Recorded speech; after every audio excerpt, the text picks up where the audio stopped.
Thank you for listening to my daddy's podcast. Please subscribe to our channel. Hey, don't let these tears fool you. It's all dog around this mug. I'm good.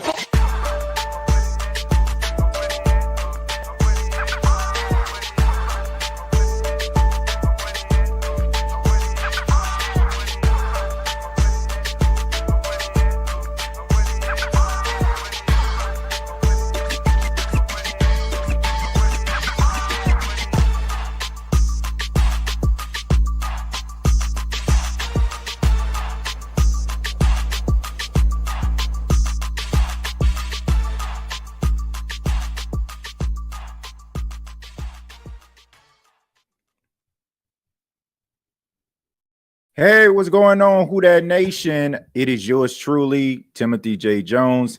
And yes, I am the host of the State of the Saints podcast. And thank you so much for checking out the State of the Saints podcast, where we talk New Orleans Saints. Really do appreciate your time, no matter where you are, wherever you may be. I am live in Indianapolis, Indiana, man, taking a part in the 2025 NFL Combine. And day one is in the books of on the field activities. The first position group to take the field was the defensive linemen and linebackers. And they got a lot of talented players that were on that field on today, man. And I'm going to be talking a little bit about that. We're going to be also talking about the New Orleans Saints hiring a new defensive line coach and a very highly touted defensive line coach, and what this could possibly mean for the New Orleans Saints. We got to talk about running back Ashton Jeanty and his chances of becoming a member of the Saints roster. And according to NFL Scout, this premier pass rusher that y'all see right here is supposed to be, according to him, one of the top picks that should be on the radar of the New Orleans Saints. So, but I do want to say I appreciate everybody here. Much love to each and every one of you. Yeah, man, we down here in Indianapolis, man. We back at it again. And, I'm just appreciative of the opportunity to be able to come down here, not just to, just be a part of the NFL Combine. I mean, that's great. Don't get me wrong, but to be able to provide content for the people that have supported the State of the Saints podcast, that have seen this podcast go from me not being able to be on camera because I couldn't even afford a webcam at the time, to us actually being here and being able to provide some insight on some of the things that I have seen. It's crazy, man. It is absolutely crazy to be here once again, but we're going to go ahead and get into it. But before we start talking about Combine news, I do want to mention the New Orleans Saints hiring a new defensive line coach, Bo Davis. Bo Davis, of course, was at LSU. He was the defensive line coach with them. He is a really, really successful defensive line coach, one of the most highly touted defensive line coaches in college football. So as we can see, Kellen Moore is pulling from the college ranks to fill up his coaching staff. And I have no problem with that, man. I have no problem with that whatsoever. We know that the New Orleans Saints need to be able to develop players. That has been the issue with this team, and that has been something that we have discussed over and over again. But now it seems like Kellen Moore is going out and getting guys that have a reputation of not only being really good coaches, but being really good teachers. So let's look at a little bit of the bio for Bo Davis. He was a graduate assistant back in 1995 to 1997 at LSU. Then he went to North Shore High School from 1998 to 2001 as an assistant coach. Then back to LSU as an assistant strength and conditioning coach from 2002 to 2005. He spent 2006 with the Miami Dolphins as an assistant defensive line coach. Went to Alabama from 2007 to 2010 as a defensive line coach. At the University of Texas from 2011 to 2013, defensive tackles coach. Went back to Alabama as a defensive line coach. Was an intern with the Jacksonville Jaguars in 2016. Back in 2017, he was at UTSA as a defensive line coach. So I'm pretty sure he worked with former Saints #1 pick back in the day, Marcus Davenport. So I'm pretty sure he's familiar with him. Then he went to the Detroit Lions as their defensive line coach from 2018 to 2020. Then Texas from 2021 to 2023, defensive line coach with LSU, and now he is the defensive line coach with the New Orleans Saints. So a lot of moving that Bo Davis has done, a really rich resume, but for him to be able to get second opportunities at places pretty much tells you everything that you need to know. He had multiple stops at Alabama, multiple stops at Texas, multiple stops at LSU. So that means that they hold him in high regard. We know that the New Orleans Saints defensive line, they need something a little bit different. And we know that the defense more than likely is going to look different. We know that the defense is going to probably be a little bit more athletic than we have seen in years past. So you need somebody that's going to be able to bring the energy and also be able to coach these young players into being the pass rush that they need to be in order for them to be disruptive. You know, I was actually talking to a guy that covers the New York Football Giants as we were watching the combine, and he put something on my mind, man. He talked a little bit about how we don't really pay attention to pressures or hurries as much as we do sacks. But he was talking about the consistency of getting hurries, consistency of getting pressures. That is the key. You know, that's when you really fall off, when you have the inability to be able to do that. It feels like, you know, that sacks are more of a chance, right? If everybody's trying to get after the quarterback, you know, maybe one guy get home. If you touch at the same time, then you get awarded half of a sack. But it's almost kind of like a chance. So, for example, let's just say if Carl Granderson was rushing a passer and the quarterback ended up like moving to his left and Chase Young ended up getting a sack, like that was a credit to Chase Young getting a sack, but that wouldn't have happened if it wasn't for Carl Granderson. So I understand his point, but all I'm saying is, like, you got to be able to get pressure on these quarterbacks. I feel like the Saints, they made quarterbacks a little bit too comfortable for my liking, and I'm pretty sure too comfortable for your liking last season. So hopefully they can be able to get pressure on the quarterbacks.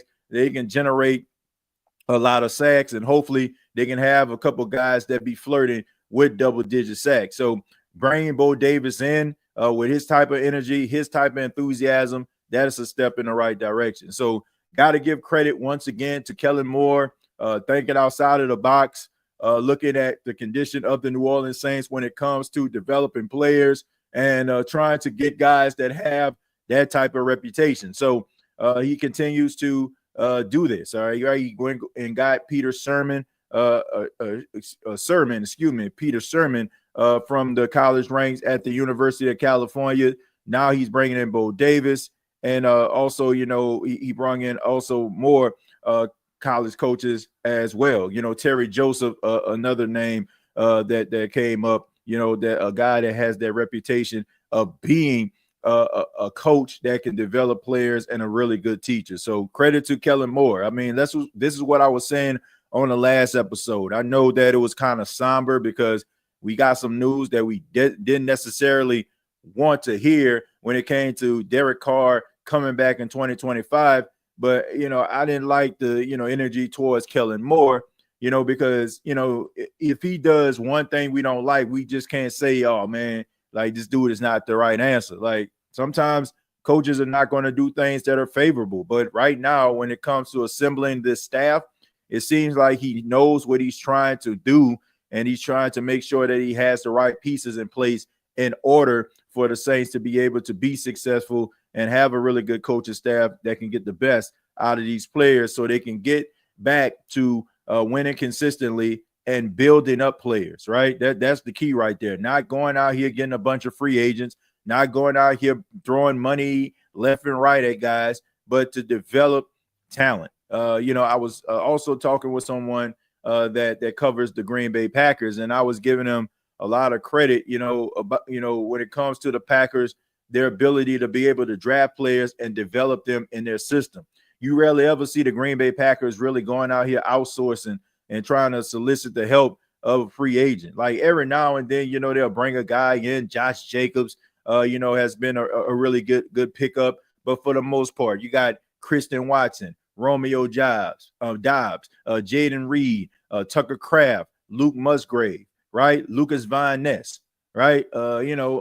Kenny Clark. Like all these guys are homegrown guys, and they have been, making plays with the Green Bay Packers. So I feel like the Saints need to try to follow suit, looking at some of these teams and the things that they have done in order for them to be able to have a successful draft class year in, year out, and getting players. It doesn't matter if they're in the first round, second round, third round, or so on and so forth.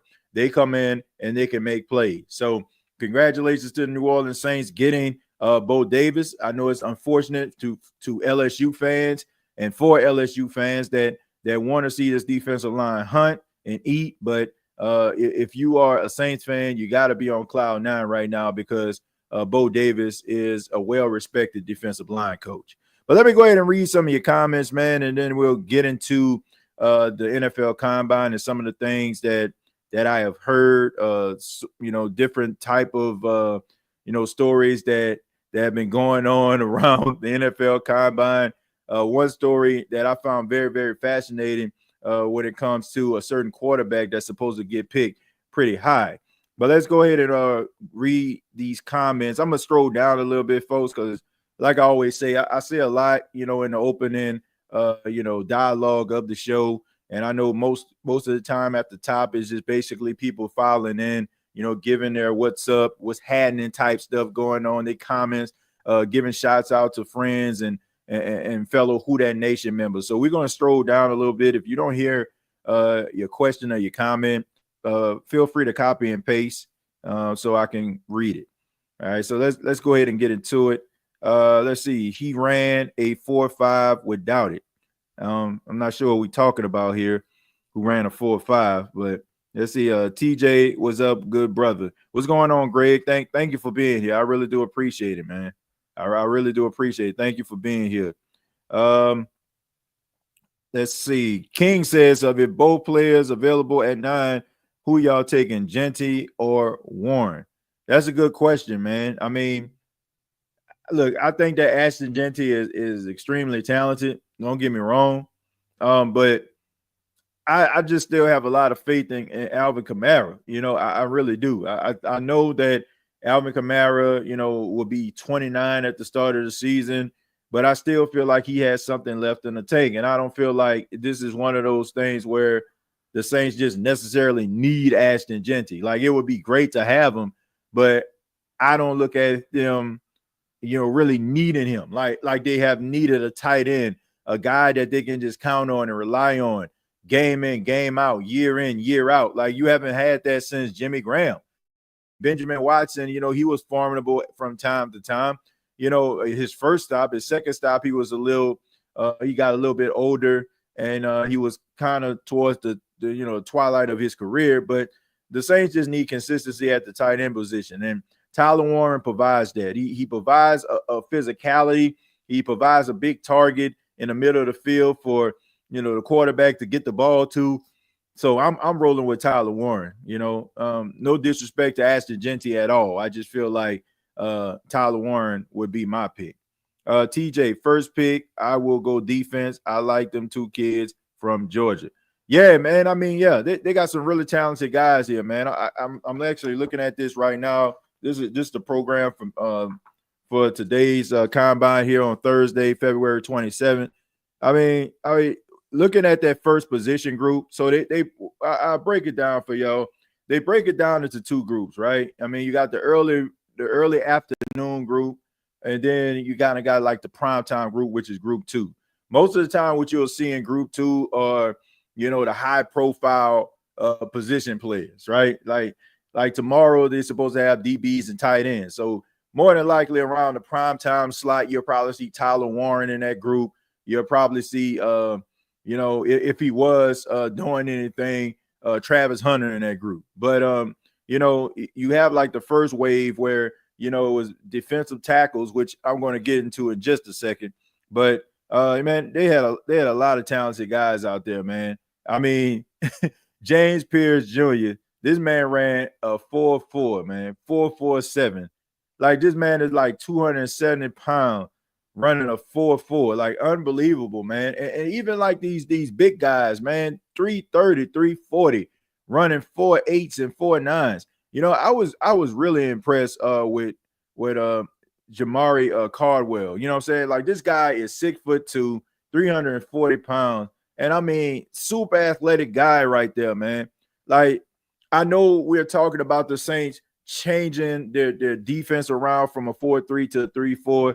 Look, Cardwell is not that guy that's going to be like a first round or even a second round pick. But if we're talking about a third round pick, like a big run stuffing defensive tackle, I would definitely have my eye on him, as well as CJ West, who is probably going to be like a high first round, early second round pick out of Indiana.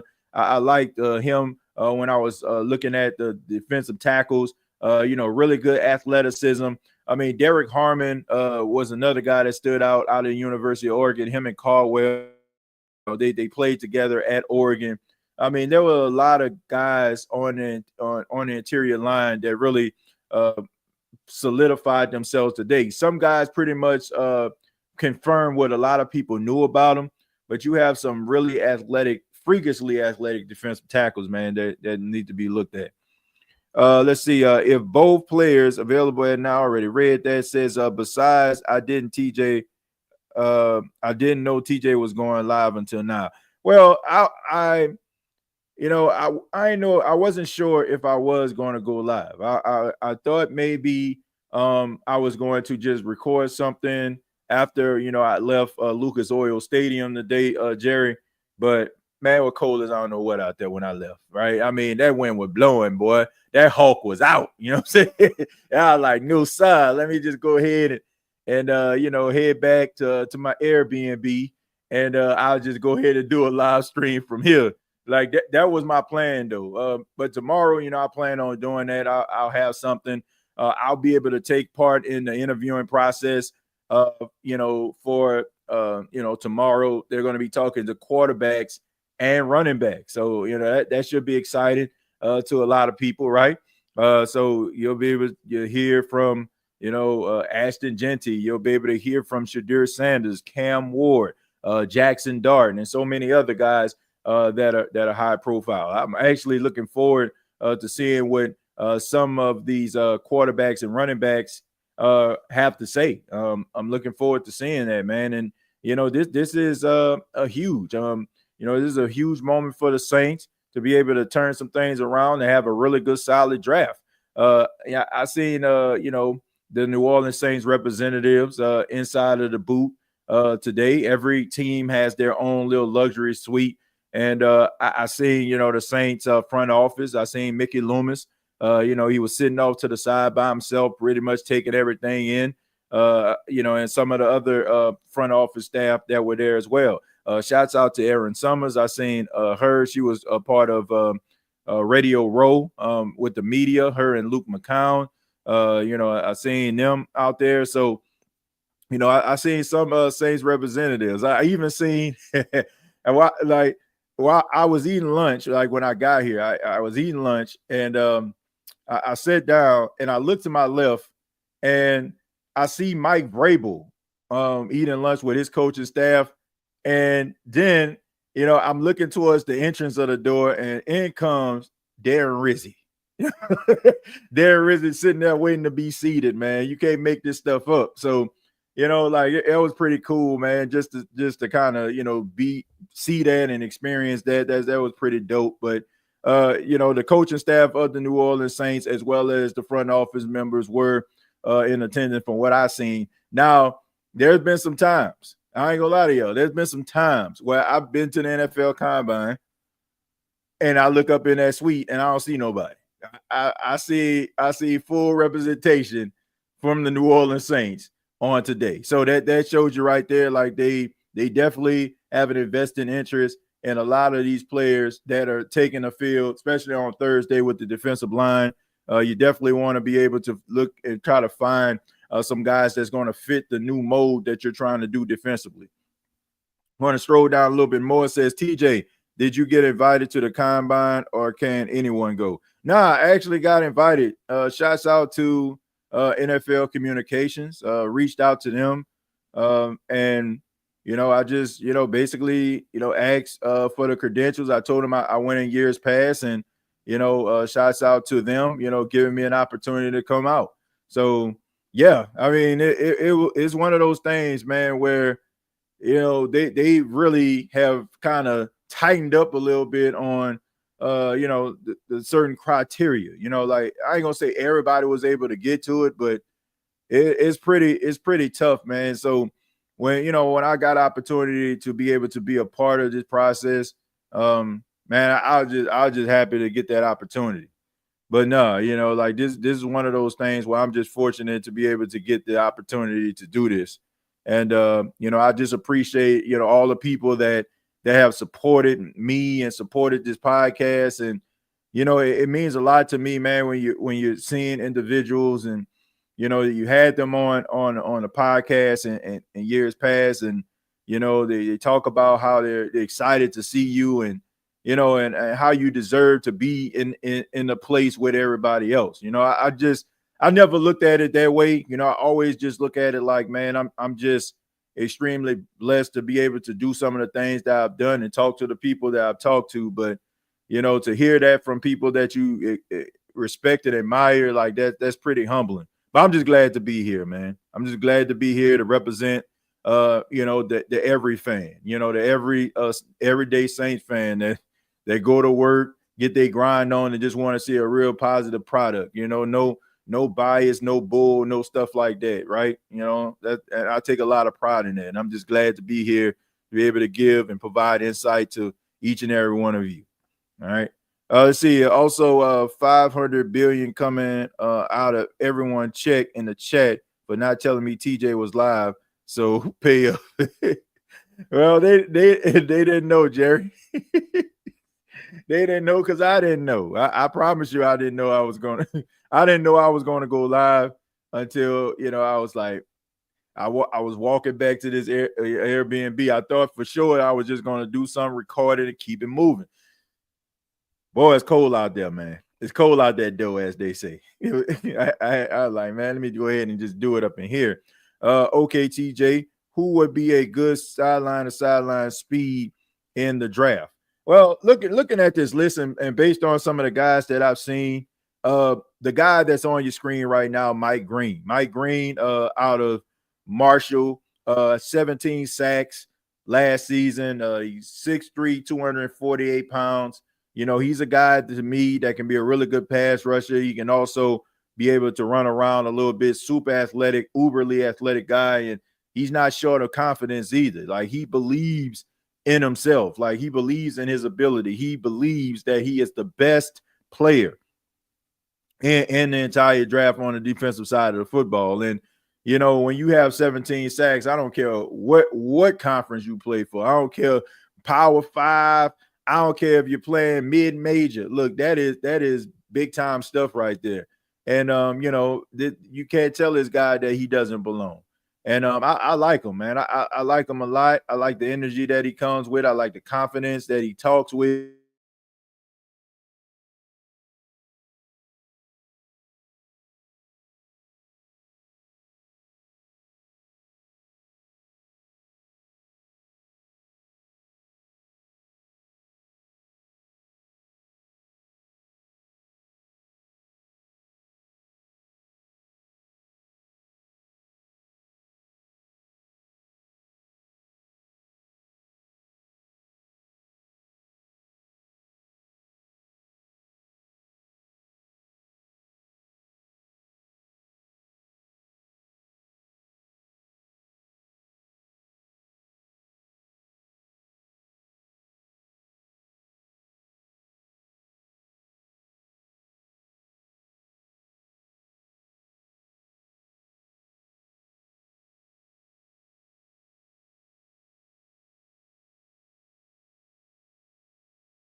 My bad, folks. Like I said, I've been having connection issues here with this Wi-Fi at this apartment, Airbnb. I've reached out to the people that actually own it, and we had to do a little resetting. But I apologize. If everybody couldn't hear what I said, but yeah, man, it's pretty bad, man. Soon as I step foot up in here, like it's been spotty Wi-Fi, man. So I apologize. I definitely will start like uploading some. Going to keep you all alone because I don't know if this internet is going to continue to act funny. So I'll just go ahead and get into it. Like I mentioned, Mike Green would be a really good selection that I seen. I'm just looking at this list of guys on this checklist that I have right here. Jahad Campbell out of Alabama. I thought that he had a really good, solid combine. I think that also looking at just a few guys that I'm just going to call out. Of course, Michael Williams. He didn't really do anything. Really didn't take a part in most of the activities at the combine. They're going to have their pro day over at Georgia, but he's definitely a guy that kind of stood out. To me, I think that this is a guy that you definitely should be on your radar. James Pierce, I mentioned he ran a 4.47. The thing about James Pierce Jr. is he's had some issues, man, off the field issues. And I always find it funny that these off the field issues always seem to come up during the NFL combine. Like it's always a big deal. But to me, I just feel like that's like the ownership and front office basically trying to put little things out there about players that they're more than likely won't get, but they have to put a little energy into possibly making it happen. For example, like if you picking at number 19 and you have a player that's supposed to go in the top 10, you might go ahead and leak a story about him that turns other teams off of that player so he could possibly slide down to you. I feel bad for Abdul Carter, but everybody making it seem like his foot about to fall off or something like that. I'm pretty sure a lot of people would be happy if Abdul Carter actually slides. Me personally, I ain't trying to see that man lose no bread. Stories like that. I mean, it's amazing what you actually the things that I've heard, the things that I've seen, going on so far. There was actually this one story, that this one team has, they seem to be kind of off the Shadur Sanders train. From what I heard, I mean, this is all just according to speculation and stuff like that, but there was some issues with the whiteboard, and what I mean by the whiteboard is when the coaching staffs was asking him to explain certain things, it wasn't a really good experience. They said that he excelled when it came to certain things like he's comfortable with, like the offense that he's been running for a while. Like he understands those type of concepts, but when it's time to get to the whiteboard, they said that he kind of struggles a little bit. And one team pretty much said they are completely off of that experience. So that's not necessarily a good thing, to hear. But I still think that Shadur Sanders is going to be picked pretty high. If that was to happen, like my question would be like, let's just say, based on what you just heard me say, him dealing with, I guess, issues at the whiteboard, right? Not really being able to explain certain things. Would that turn you off if Shadur Sanders was to fall to 9? Like, would you want to see the New Orleans Saints select Shadur Sanders if he was available at number 9? I don't know, but all I know is this is a competitive game that they playing out here. And I'm not just talking about the game of football. I'm talking about these stories that they be leaking about these guys, man. But look, James Pierce Jr. to me, I think that he has really great talent. And I look at a guy running a 4.47 it's going to be hard for a team just to shy away from that, no matter what type of off the field issues that he has. You know, you got that old saying, like, I can change him. That's you know, like people always talking about relationships. I can change him. I can make him what I need him to be. Nah, I don't know. That's kind of hard to do, man, when somebody possesses that type of talent and ability. Trying to discourage other teams from getting a player someone might have an interest in. Yeah, I mean, they just playing the game to me. It's almost like a couple of years ago when Jalen Carter got into that issue. Unfortunately, his teammate lost his life. Found out Jalen Carter was actually racing him, and when a crash took place, you know, all this stuff like goes on, like at the combine. Like it's amazing. Like all these stories just start to leak about, you know, like certain players and, you know, different type of tests that they've taken and things that the medical staff have found. It's a competition, man. It's a competition. Oh yeah, I also seen Travis Hunter today as well. Like on my way back from Lucas Oil Stadium, you can actually walk into I actually seen Tyler Warren too. I was gonna think about it. So I was actually you can walk through the convention center, you know, and leave out the other side. So like I said, it was cold out there though. So I ended up going through the spot where the media comes in.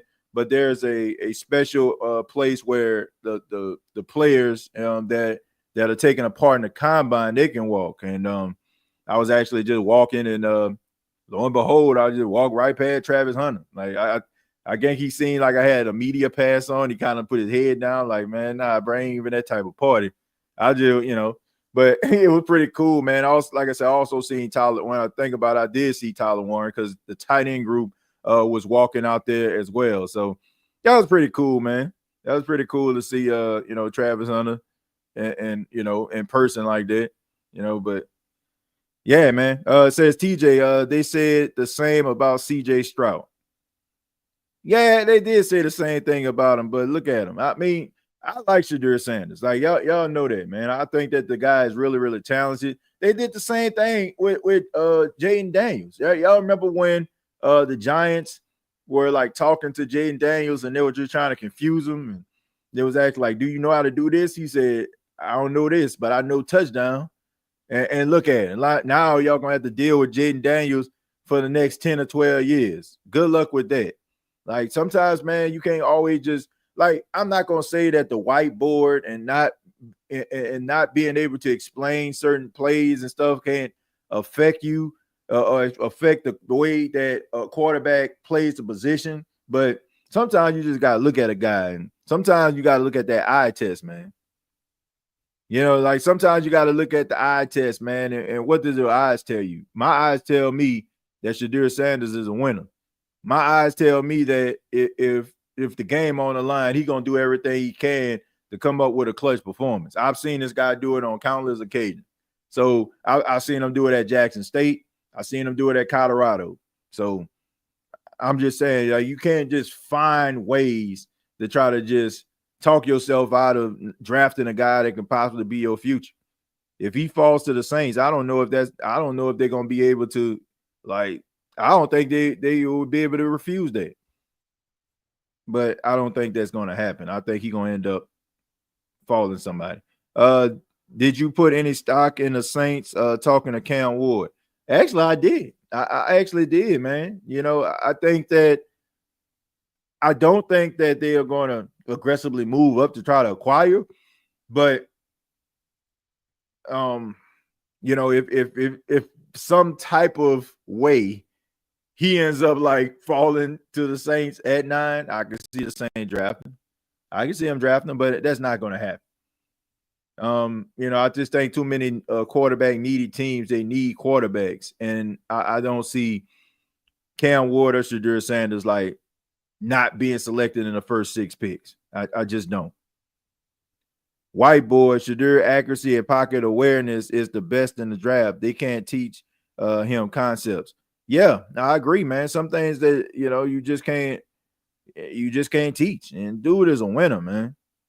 Like if Shadur Sanders is available at 9, if I'm the Saints, I'm drafting him. I don't look, no disrespect to Ashton Jeanty, no disrespect to Mike Green, Michael Williams, Malachi Starks, or whoever is available at that time.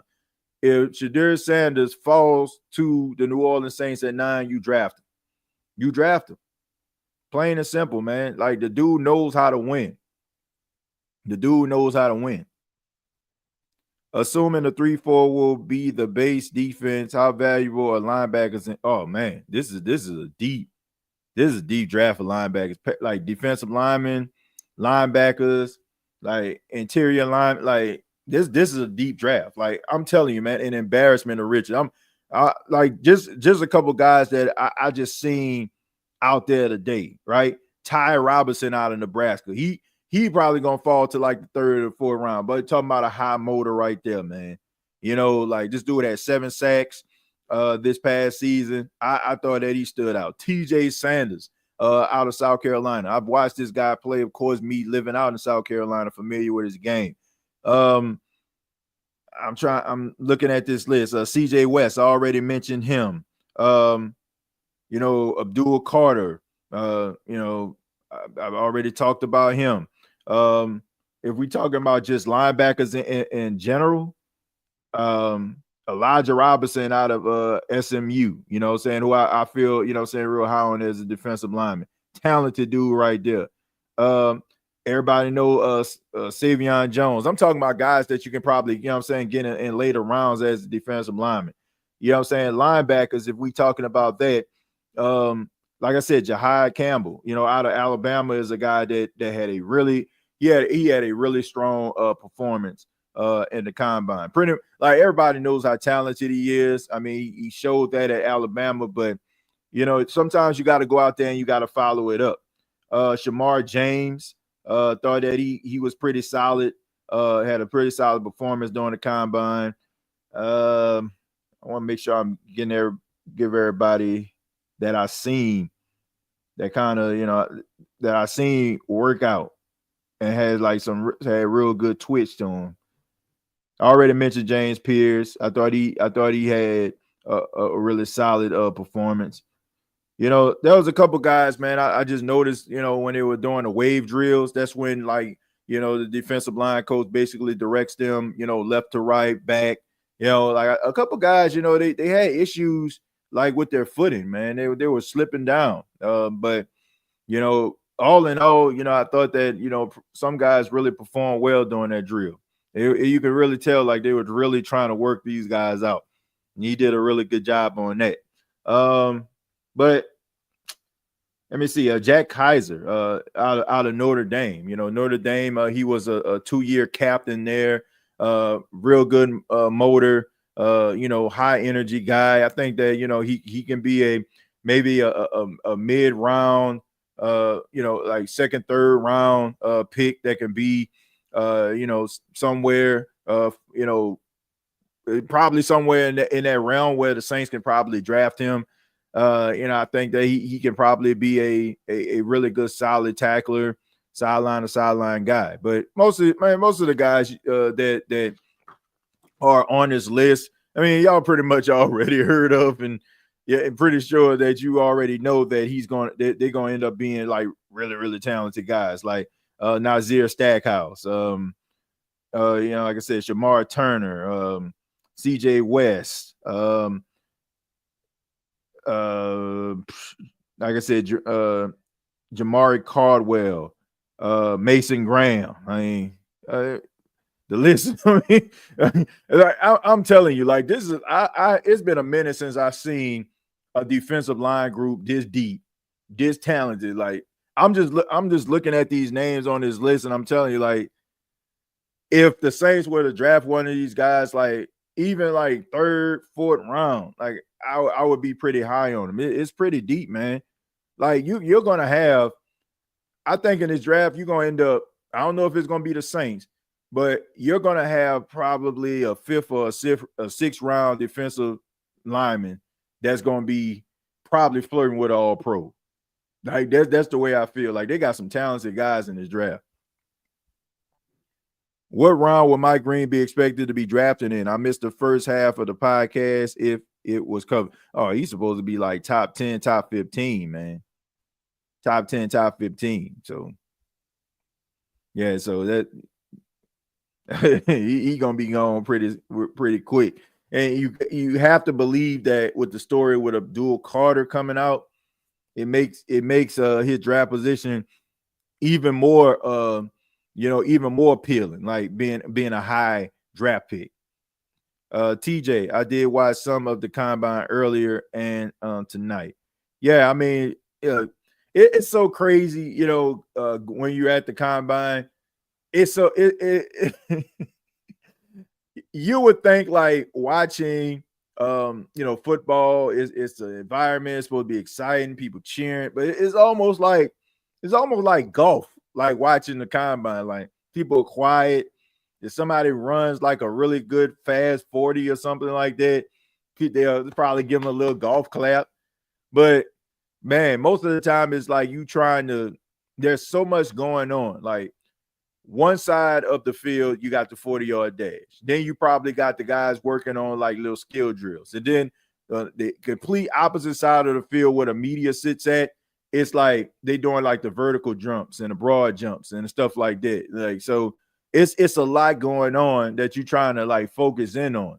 And then it's not like how these guys, have jerseys on, like they college jersey. Like, so there's this list, and of course, like all of them have like their number and their position group on there, but like you have to keep in mind, like you don't know what these guys look like for the most part, with their helmet off. Like you don't know what these dudes look like. You don't know who you be talking to be honest with you. You don't know if you're talking to a guy that's probably going to be the first overall pick, or you're going to be talking to a guy that's probably going to be a late round pick. Like you don't know. Like it just but you have to keep your eyes open. I think a lot of people pay attention to the 40. That seems like that's the most exciting part of the combine. But I look at the skill drills, like the wave, like the wave drills, the cone drills that they do, drills with the dummies. And like I just be trying to see how these guys can move, like what the bend looking like, like what, I'm saying, the explosiveness off the ball. Like those are the type of things I pay attention to. Like the 40-yard dash, that's cool and all. But man, these guys are going to get paid trying to get to the quarterback. Well, at least tonight. I can actually see Sanders dropping because the hate they have for his pops. I can see that too. But you don't want to hear about having issues at the whiteboard. But I feel like if you seen this dude play, I'm talking Shadur, if you seen this guy play and seen him in big time moments come through for his squad, and you still up here trying to talk about he ain't good enough, then I don't think he ever will be. I like Chris Paul Jr. at linebacker for the Saints. Yeah, Chris Paul Jr. I look at man, to me, I don't think that, man, they got so many talented linebackers. They got so many. I know I keep on saying this, but it's just the truth. They had so many talented guys out there. I was just like blown away at how athletic like these big interior linemen are, how much twitch these linebackers had. Like I don't feel like there's a wrong answer. Like you really can't. Like if you mess this up, man, you really ain't doing your homework.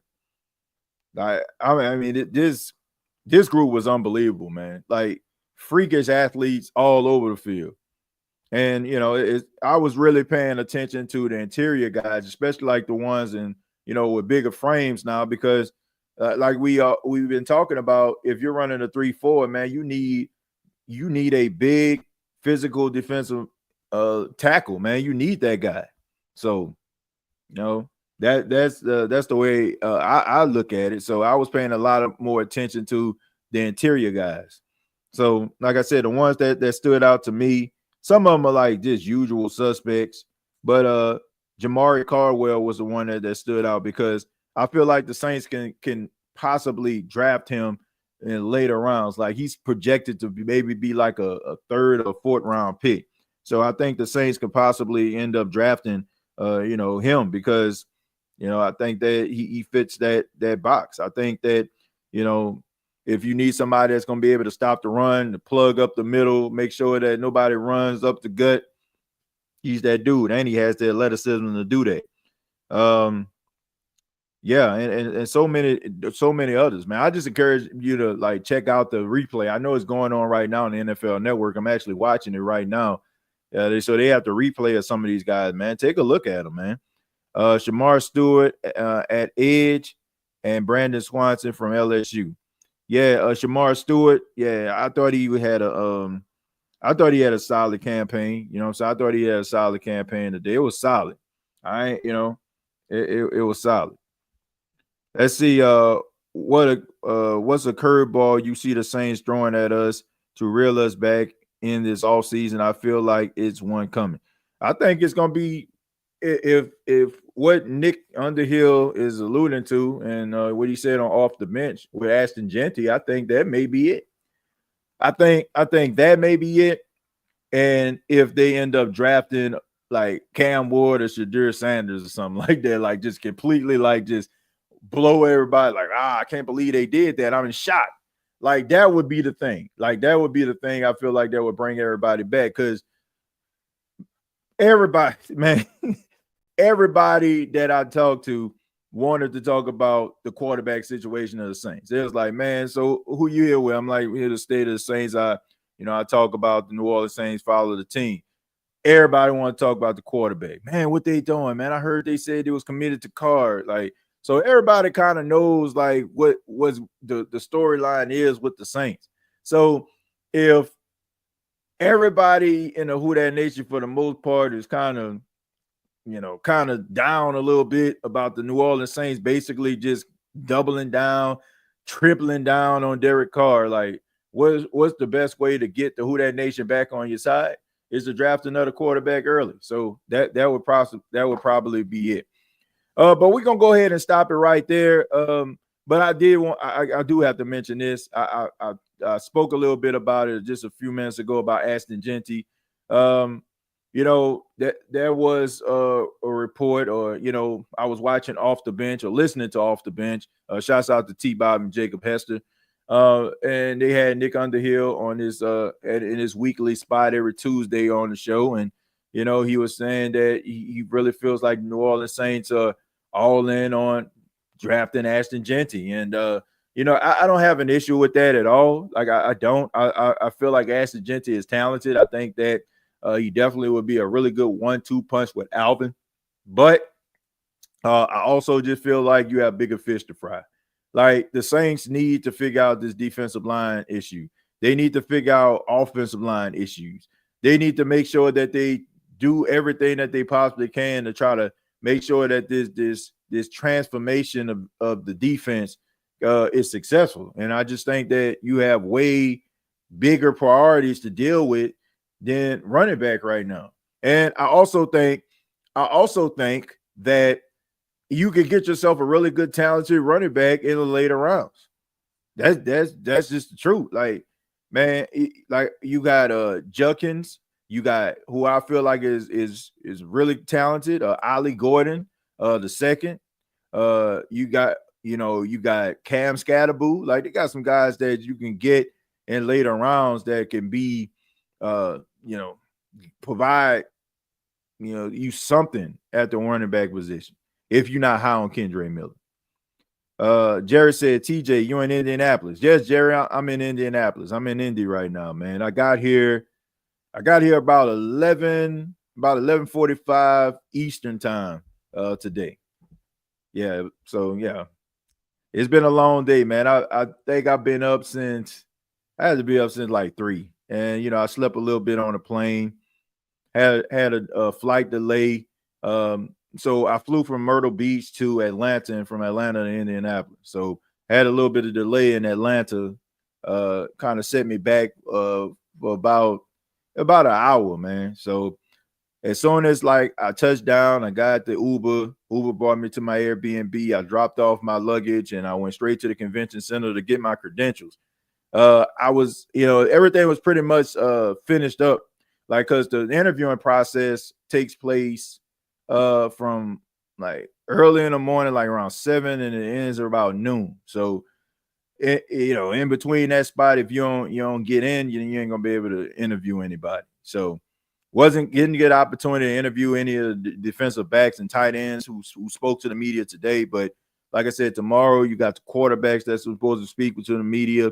I believe on Saturday you have the offensive linemen that's supposed to speak to the media. All right. So, and then you also have the quarterbacks that are going to showcase their skills on Saturday.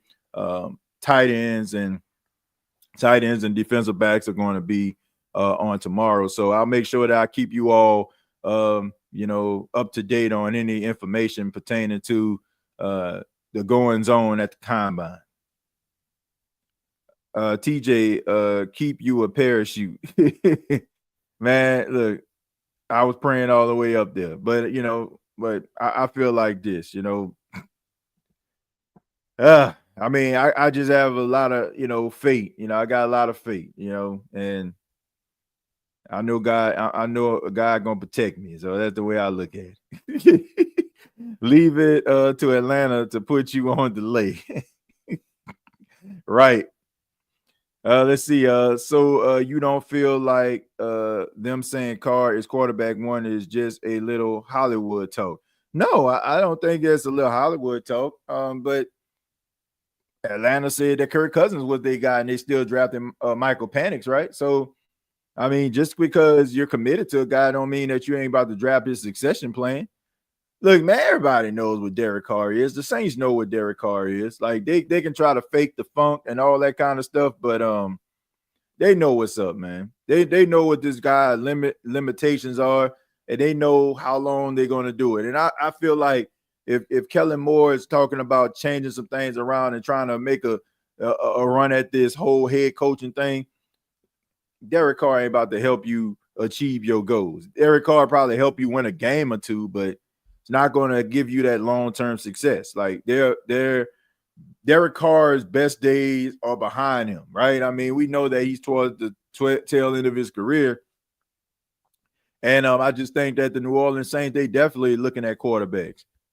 And it wouldn't surprise me at all, like if they was to draft a quarterback. Like, let's just say, for example, in the second round, like, I mean, would it shock you if you heard the Saints drafted Jackson Dart? Not me. TJ, we were ticked off when we heard the news of Carr returning. Yeah, I mean, a lot of people were. A lot of people. I think a lot of people kind of, knew what was happening. They knew what was up, but to hear it, it's like, all right, but we're going to stop it right there, folks. I want to say thank you all for checking out the State of the Saints podcast. I just ask that you hit the like button. Please hit the like button before you get up out of here. If you're new to the channel, please hit that subscribe button. Subscribe to the State of the Saints podcast.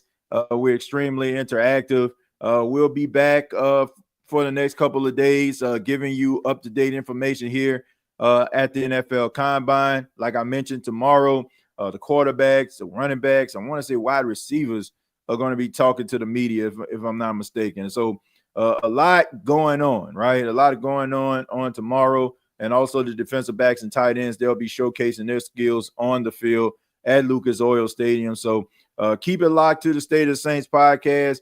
And also follow me on X at TJAYJones8.